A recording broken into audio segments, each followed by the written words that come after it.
สวัสดีทุกคนมื้อนี้ก็สำคัญกับออกกำลังกายเพื่อพี่น้องได้เบิ่งอีเพราะว่าสำคัญเป็นออกแต่ดนเลยมื้อนี้ก็ขึ้นเป็นสีเส้งๆนะคะเลยออกมาเต้นยกๆแยกๆเพื่อให้มันนอนหลับเพราะมันเป็นเส้งๆดนๆออกเทื่อนึง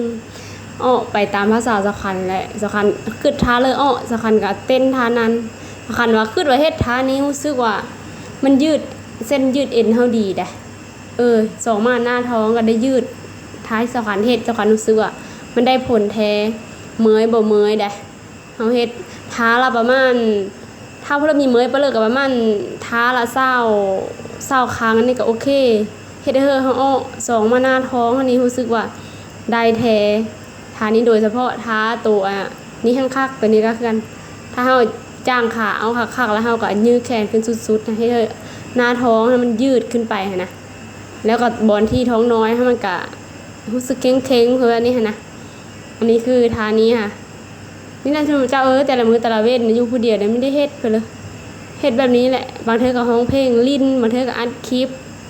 เลยไม่ได้อัดคลิปแล้วก็ไปร้องเพลงมื้อร้องเพลงอาบน้ำแล้วก็นอนชีวิตคนโสดหลายคนก็คืออยู่ได้คนเดียวนะชีวิตโสดนี่แม่นของง่ายเจ้ามันก็มีความเศร้าความเหงาเป็นของธรรมดา